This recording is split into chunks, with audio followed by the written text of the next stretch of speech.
ধোয়া ওঠা গরম গরম ভুনা খিচুড়ি আর তার সাথে মুরগির মাংসের ভুনা, এই দিয়ে সকালটা শুরু করলাম আজকে। আমার বয়স শুনেই হয়তো বুঝতে পারতেছেন আমার গলার অবস্থা আজকে বেশি ভালো না, কারণ প্রচুর পরিমাণ ঠান্ডা লাগছে, যার কারণে আজকে ভয়েস দিতে অনেক বেশি কষ্ট হইতেছে। তো আপনারা সবাই ক্ষমা সুন্দর দৃষ্টিতে দেখবেন আর আমার জন্য অবশ্যই দোয়া করবেন। শরীরটা বেশি ভালো না, এর জন্য কালকে ভিডিও দিতে পারি নাই। তো দেখেন, খাওয়া দাওয়া শেষ করে আমি চলে আসলাম মাছ ধুতে, কারণ কিছু ট্যাংরা মাছ আনছিল, একদম ছোট ছোট 1 কেজি ট্যাংরা মাছ আনা হয়েছে। তো মাছগুলা কুটলাম আমি আর আমার শাশুড়ি মিলে। তো কেটে এখন এই যে মাছগুলাকে ধুয়ে নিতেছি সুন্দর করে। আর যে কোনো মাছই না এই জালের মধ্যে নিয়ে ধুলে বেশি পরিষ্কার হয়। তো যাই হোক, মাছ ধোয়া শেষ করে রাখলাম ছোট ছোট প্যাকেট করে ফ্রিজে রেখে দিছি। দেখেন, এই দিকে আবার আমাদের পরিবারের নতুন সদস্য, এই যে ছোট ছোট কিউট কিউট মুরগির বাচ্চাগুলা।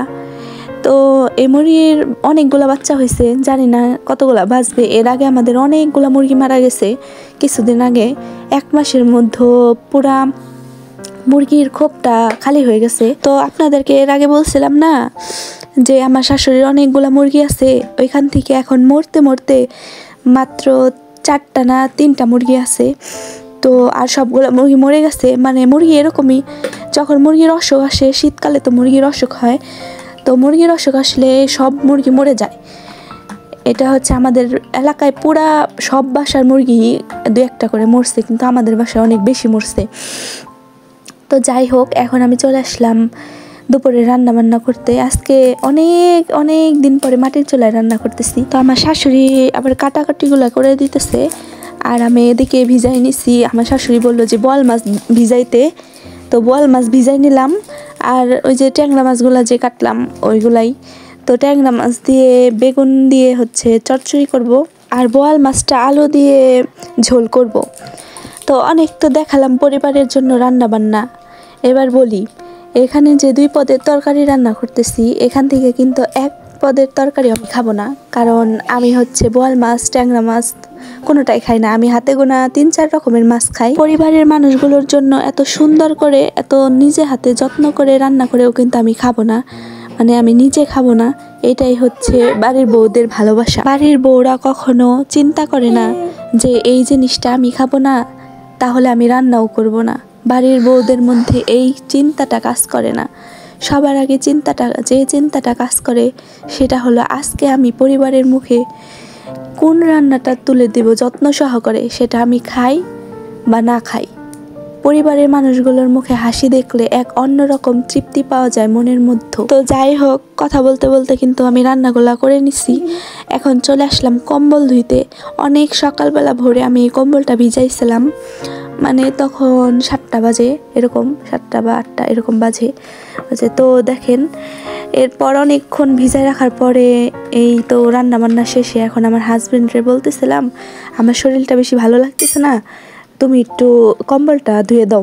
তো ওই যে পা দিয়ে হচ্ছে পাড়াইতেছিল কম্বলগুলা, তো উনি কম্বলটা আজকে ধুয়ে দিছে। আর এত ভারী কম্বল কিন্তু আমার পক্ষে একা ধোয়া সম্ভব না।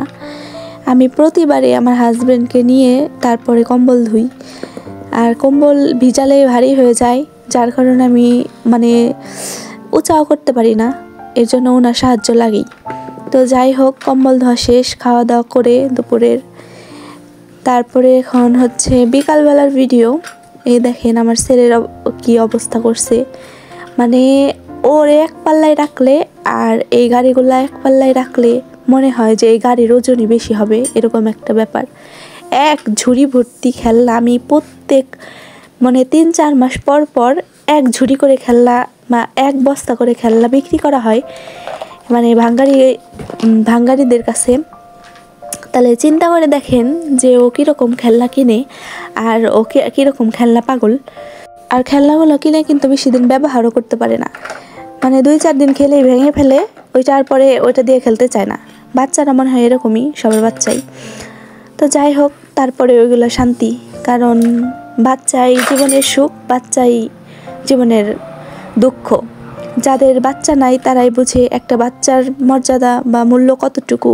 আল্লাহর কাছে লাখো কোটি শুকরিয়া আদায় করি। তো আমার আজকের ভিডিও এই পর্যন্তই। সবাই ভালো থাকবেন, সুস্থ থাকবেন। আমার চ্যানেলটা অবশ্যই সাবস্ক্রাইব করে পাশে থাকা নোটিফিকেশন অল করে দেবেন আর ভিডিওটা লাইক দিয়ে দেখা শুরু করবেন। আল্লাহ হাফেজ, আসসালামু আলাইকুম।